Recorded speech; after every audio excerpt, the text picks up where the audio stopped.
Ok.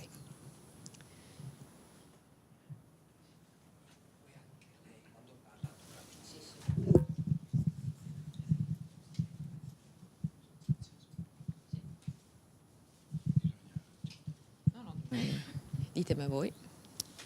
Benissimo, ecco, quindi grazie e benvenuti a tutti a Palazzo Ferrofini. Saluto tutti gli amici che provengono da Este e non solo, e questo per sottolineare anche il valore dell'iniziativa che presentiamo oggi in uno dei palazzi più importanti che noi abbiamo, uno dei palazzi del potere della regione del Veneto, perché è la sede del Consiglio regionale.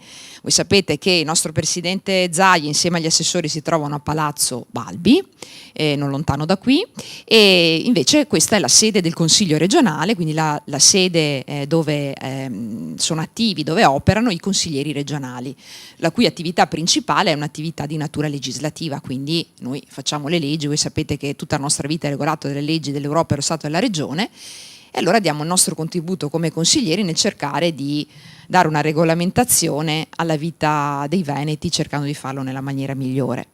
E questa è una casa anche dei veneti, uno dei luoghi appunto più importanti dove si coltivano gli interessi, e tra questi interessi c'è sicuramente anche l'interesse di natura culturale, perché noi vogliamo anche approfondire la conoscenza della nostra storia, la conoscenza della nostra cultura, perché ci sentiamo profondamente legati al nostro territorio e a chi ha vissuto in questo territorio.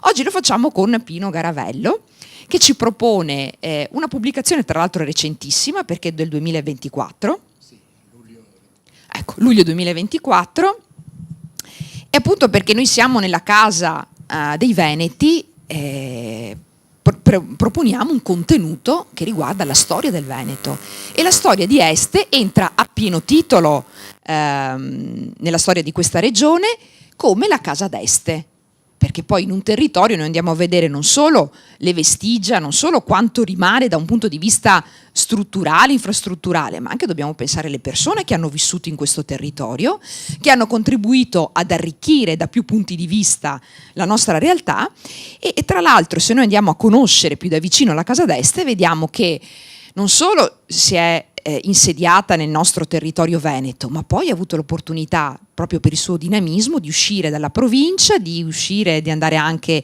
in altre regioni, di uscire dall'Italia e in qualche modo portare l'italianità, la nostra cultura anche veneta, perché poi in senso lato quindi racchiude anche questo, anche nel resto del mondo, e lasciare poi anche delle tracce ben visibili da un punto di vista culturale. E quindi cedo la parola a Pino Garavello, che ci presenta questo suo lavoro, questa sua opera che è Il nome di Este, parla quindi della casata d'Este, ma in modo particolare entra poi nel dettaglio e va a precisare quelle che sono le tracce di questa famiglia che si sviluppa. C'è un albero genealogico molto articolato, addirittura ci sono 2 rami, e dimostrerà come appunto partendo da Este poi ci si muove in Italia, ci si muove in Europa, e si porta l'Italia e il Veneto e la casa d'Este in giro per il territorio. Allora Pino, grazie, se ti vuoi un po' presentare e poi entriamo nel vivo, nella conoscenza del tuo lavoro. Sì, naturalmente buongiorno a tutti, ringrazio gli amici e i parenti che sono venuti a sentirmi, e naturalmente ringrazio anche la Regione del Veneto, a partire da te e la consigliera Elisa Venturini. Vorrei ringraziare anche il signor Broca che mi ha dato tutte le direttive via telefono. Ecco, allora, Casa d'Este, Il nome di Este, è un libro che ho scritto perché a un certo punto ho fatto delle scoperte clamorose dal mio punto di vista quantomeno. La più clamorosa è che Casa d'Este sarebbe stata la casa che ha dato origine anche ai reali inglesi. Ecco, questa è stata la molla che mi ha fatto studiare, che mi ha fatto acquistare dei libri e fare delle ricerche per approfondire questi fatti. Naturalmente studiando e leggendo ho fatto altre scoperte e ho scoperto dove è arrivato il nome di Este, nel senso che Este è partito da Este, ma dopo, come ha già detto la consigliera, si è spostato, è andato in altre regioni e addirittura anche fuori dall'Italia. E a un certo punto mi sono accorto di avere un bagaglio di notizie su Este che durante la pandemia, visto che avevamo tempo per stare in casa, ho deciso di scrivere. Insomma, in qualche maniera è venuto fuori questo libro, che adesso in breve tempo andrò a mostrare alcune caratteristiche di questo libro. Allora, il sottotitolo dice Viaggio sulle tracce di Casa d'Este. Le tracce non sarebbero altro quello che hanno lasciato i componenti di Casa d'Este sotto forma di monumenti, sotto forma di castelli, di case, di dimore, di ville, di chiese, di monasteri, di statue, di dipinti che hanno lasciato in Italia e anche un po' all'estero. Naturalmente vedremo alcune di queste testimonianze, perché nel mio libro ne ho elencate almeno 100, quindi qui noi ne vedremo 4, 5, 6, ecco, alcune di significative.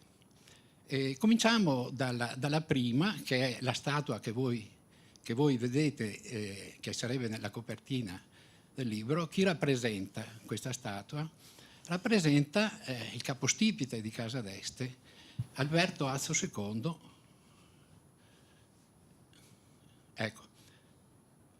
Ecco qui, Alberto Azzo II, vedete, vissuto molto a lungo, come si vede dalle date, vari titoli onorifici, compreso Marchese d'Este. I libri che parlano di lui lo presentano con questa dicitura in latino: Marchese d'Italia ricchissimo. È come erano i nobili magari una volta. Ecco. Detto questo, ecco, lui è arrivato a Este nel 1014, 1010 anni fa, e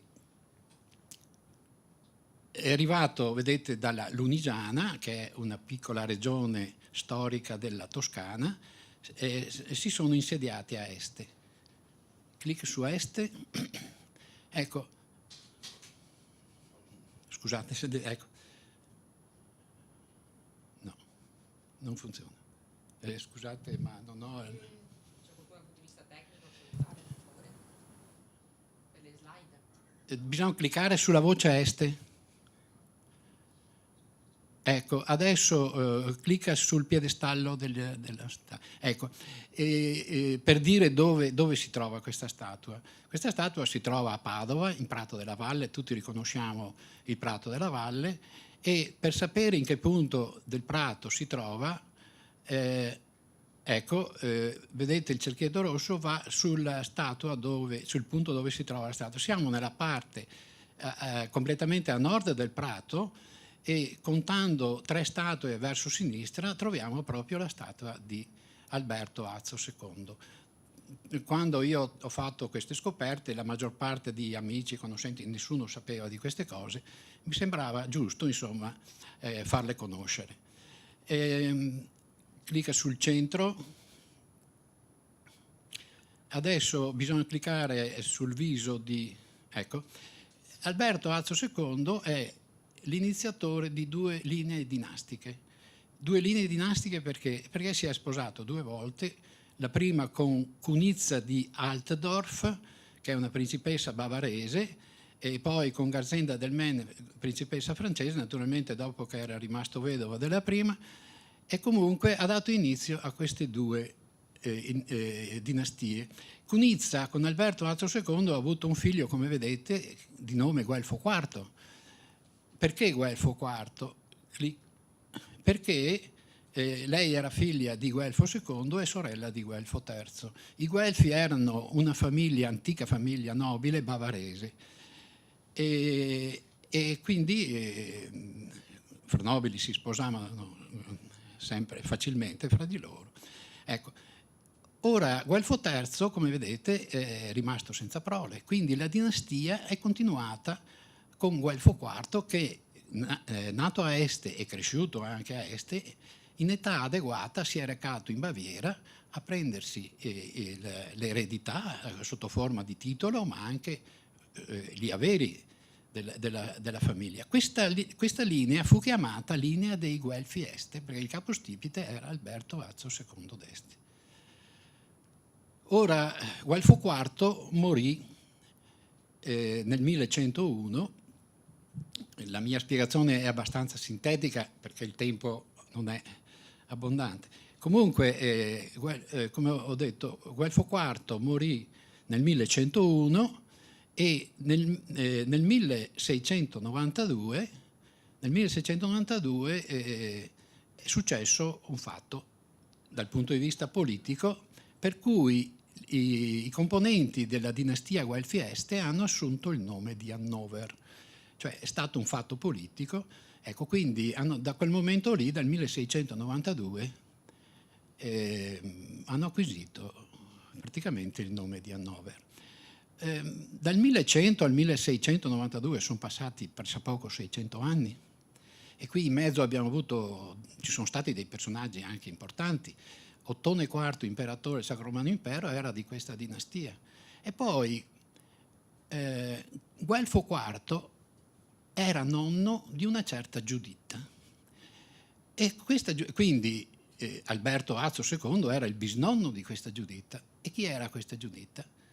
La mamma di Federico I, detto il Barbarossa, un altro imperatore. Ecco, quindi personaggi, insomma, anche un po' di spicco. Ritorniamo agli Hannover, 1692, 22 anni dopo, 1714, e gli Hannover hanno ereditato il titolo di re d'Inghilterra. E quindi dalla Baviera hanno dovuto spostarsi in Gran Bretagna.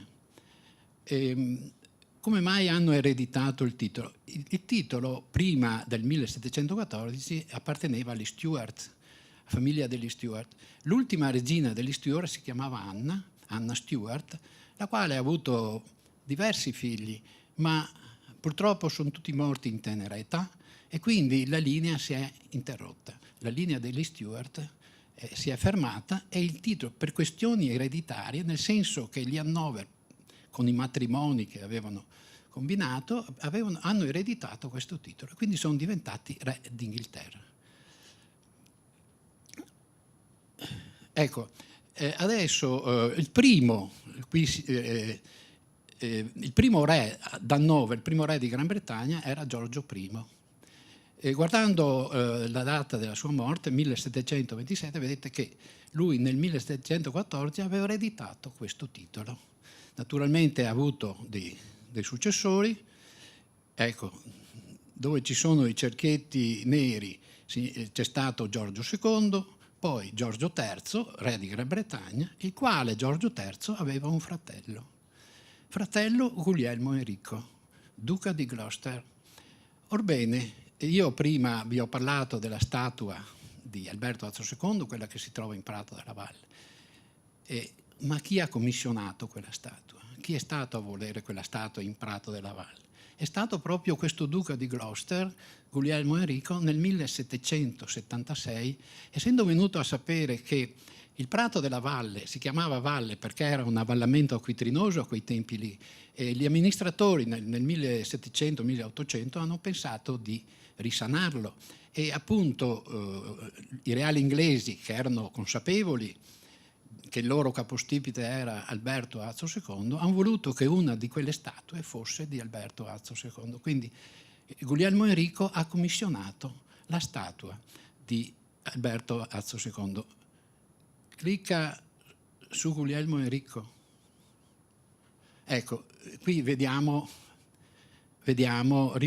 la statua. Ecco, questa statua quindi è stata commissionata non da un estense italiano, ma da uno della casa reale inglese. Clicca a destra del braccio destro. Perfetto. Siamo ritornati lì. Ecco, siamo al punto di prima. Giorgio III ha avuto un figlio, Giorgio IV. Se continuassimo giù, dopo Giorgio IV ci sarebbe un Guglielmo IV. Dopo Guglielmo IV ci sarebbe la regina Vittoria, famosissima, che ha regnato una 60ina d'anni, e regina Vittoria è trisavola di Elisabetta II, quindi arriviamo ai nostri giorni. Però Giorgio IV, re di Gran Bretagna, aveva una moglie, ha avuto una moglie, Carolina Amalia. questa Carolina Amalia discendeva da un ramo collaterale sempre dei Guelfi Este. Anche per lei Alberto Azzo II era il capostipite. E quindi Carolina Amalia ha avuto l'avventura dopo l'Ottocento, vedete che è morta nel 1821, ma poco dopo l'Ottocento pensò di acquistare una villa. E acquistò una villa, sì, sul lago di Como. Vediamo l'immagine di questa villa.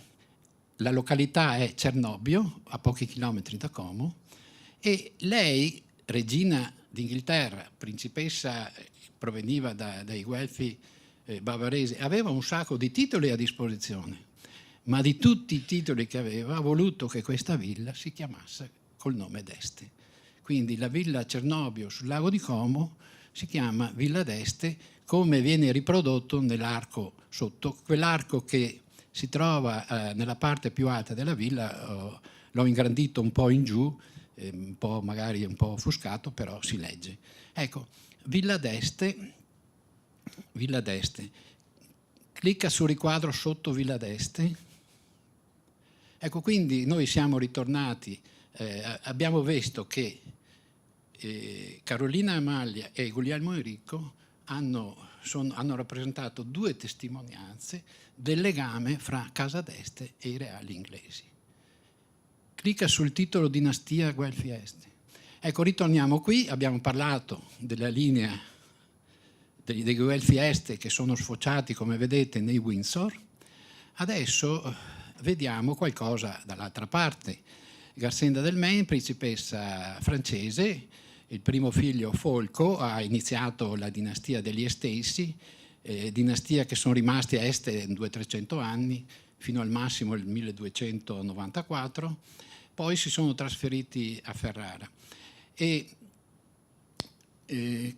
Clicca su Estensi d'Este. Ecco, vi faccio vedere una pagina del libro, così tanto per vedere come è strutturato il libro. Cioè, il libro presenta i monumenti che si rifanno agli Estensi e per ogni monumento io presento un'immagine, in questo caso è un dipinto, è un'icona bizantina che si trova nella chiesa delle Grazie a Este.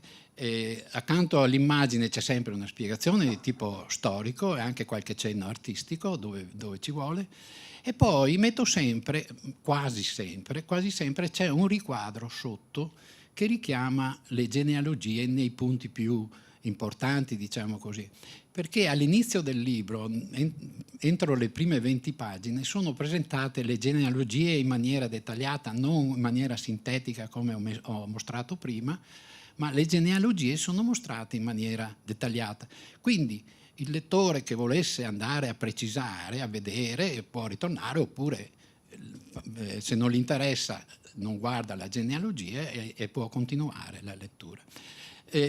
Leggiamo le prime righe di questa pagina, non so se riuscite a vedere, forse con lo schermo. Dice: Taddeo d'Este e il figlio Bertoldo, entrambi valorosi condottieri al servizio della Repubblica Serenissima. E qui bisognerebbe fare un discorso un po'. Diciamo che Azzo VIII che vedete lì era già signore di Ferrara e gli Estensi dopo il 1294 si erano trasferiti tutti a Ferrara, ad esclusione di un ramo collaterale che è rimasto a Este.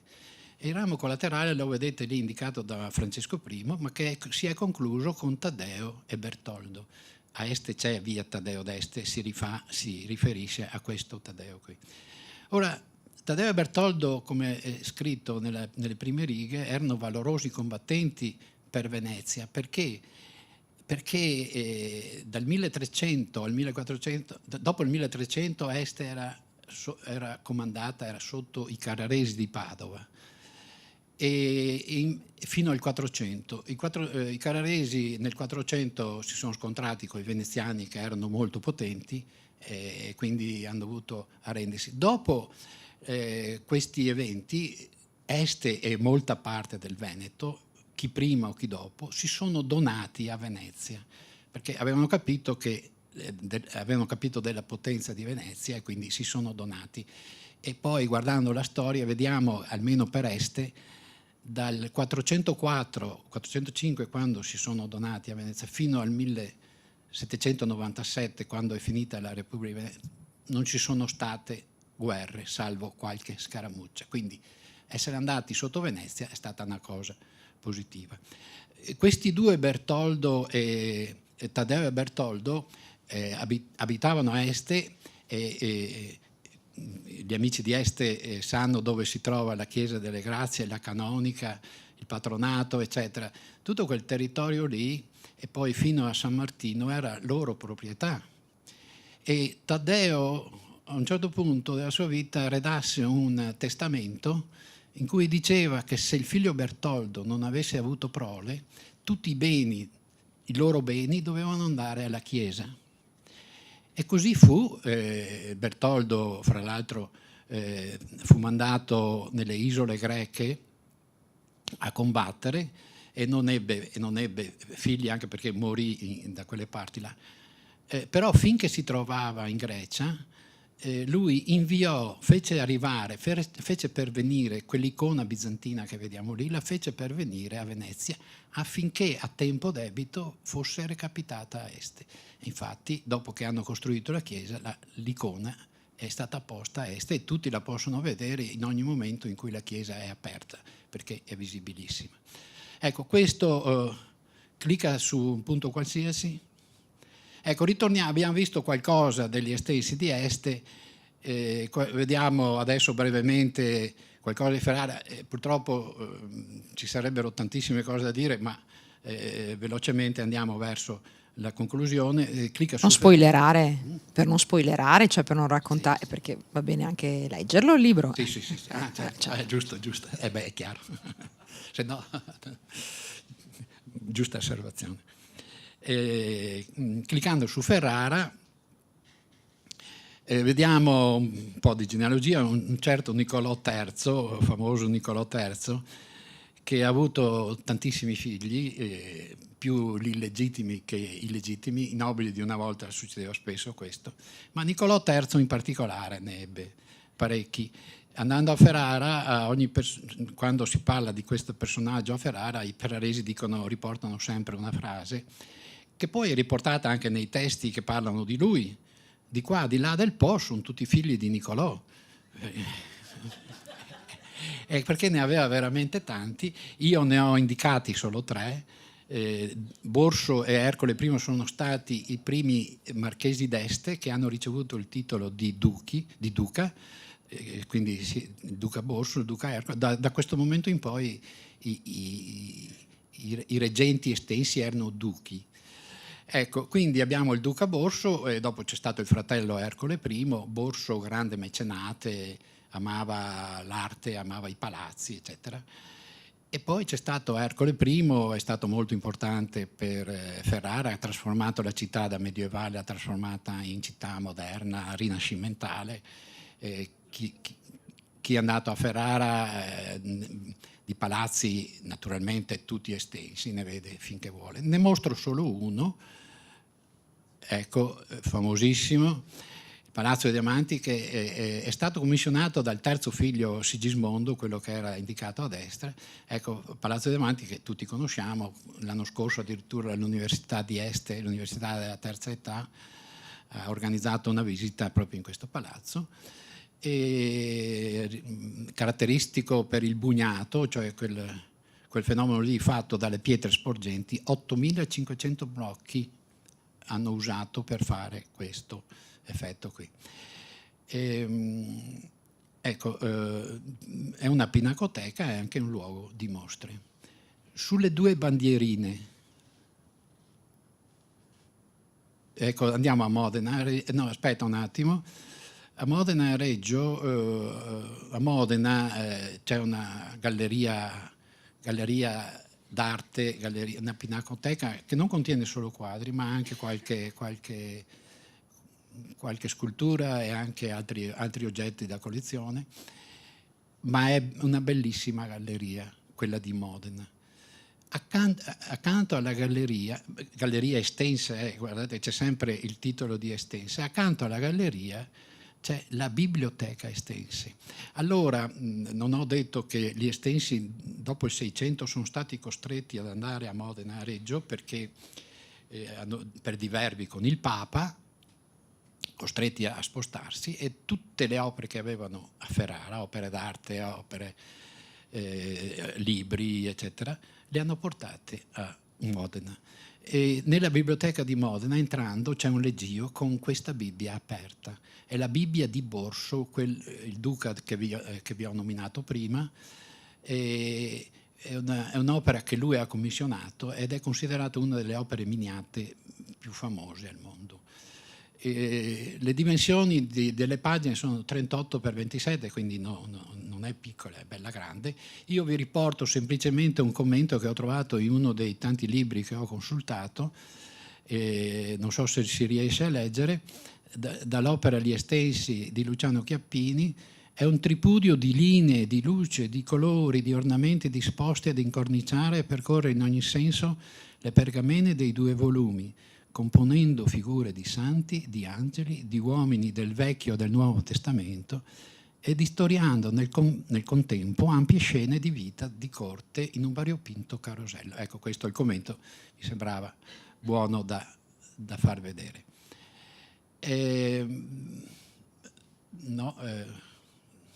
Torniamo indietro. Che tempi abbiamo, giusto per chiedere ancora? Sto finendo. No. Ecco, l'ultimo clic sugli Austria Este. Il penultimo duca di Modena e Reggio, Francesco III, diventato governatore della Lombardia, fece sposare Maria Beatrice d'Este, la sua nipote, perché il figlio suo, Ercole III, non aveva avuto figli maschi, quindi la dinastia degli Estensi italiani si fermava lì con Maria Beatrice d'Este.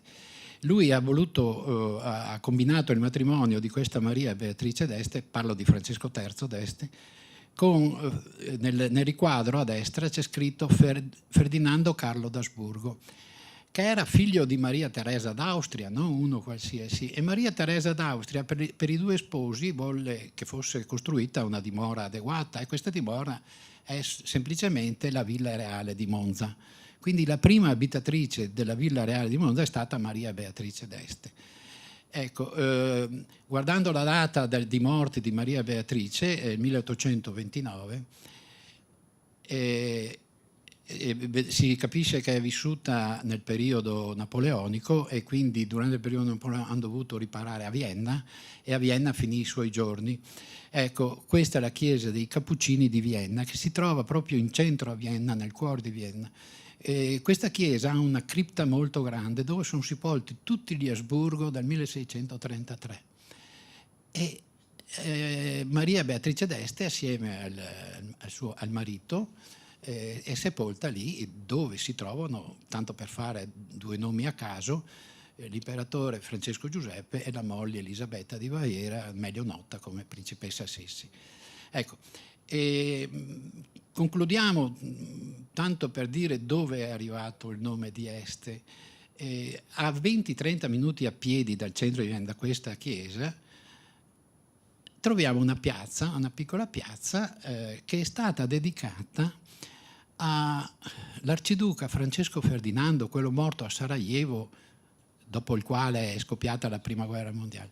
Ma non è stata dedicata a lui dopo la morte, ma prima della morte, perché lui a un certo punto era diventato l'erede al trono al posto di Francesco Giuseppe. C'erano altri eredi, ma sono morti in precedenza. Lui a un certo punto è diventato erede al trono, e allora gli hanno dedicato una piazza a lui, ma siccome fra i suoi titoli aveva il titolo di Austria Este, se andiamo a vedere in uno degli angoli di questa piazza come si chiama, troviamo questa targa. Ecco, Este Platz. Vi ringrazio per l'ascolto. Mamma mia, che bello!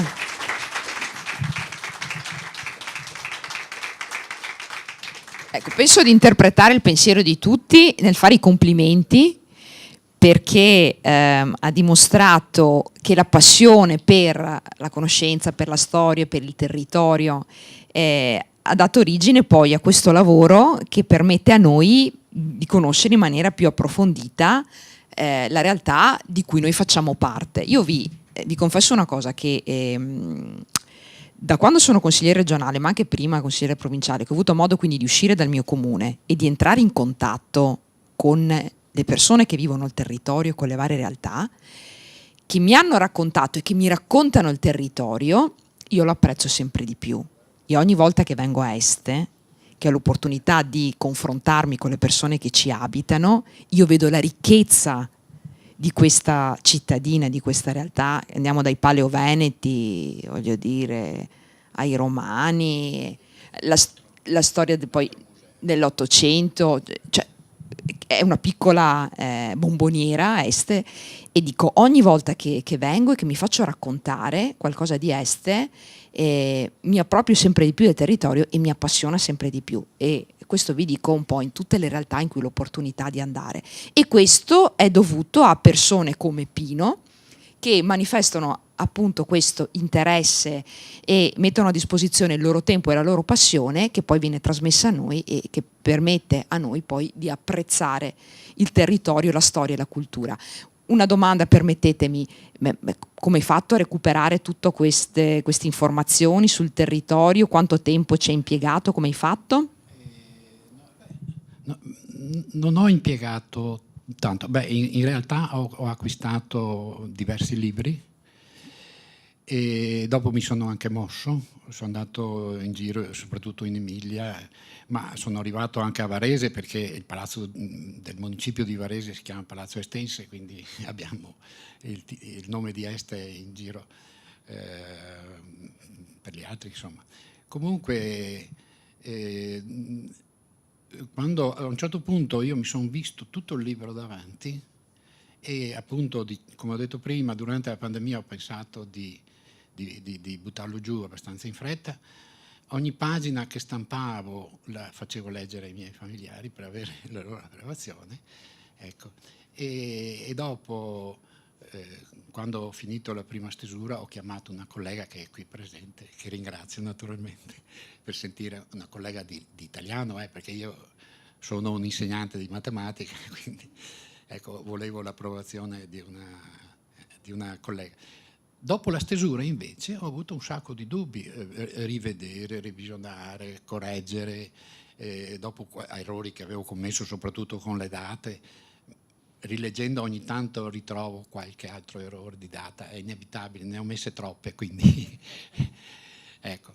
Comunque sì, è stato veramente lavoro dopo, prima di pubblicarlo, anche perché ho messo tante foto e quindi avevo paura, le foto qualcuna le avevo copiate in giro, volevo essere sicuro, insomma, prima di pubblicare il libro. Ecco. E quindi non mi resta appunto che esprimere gratitudine per questo lavoro importante che appartiene alla nostra storia, che appartiene alla storia del Veneto e che abbiamo oggi l'opportunità di conoscere. Allora l'invito è che tutti possano leggere questo libro, a testini e non solo, perché appunto rappresenta la nostra storia e ci rappresenta. Grazie di cuore per il lavoro svolto. Grazie.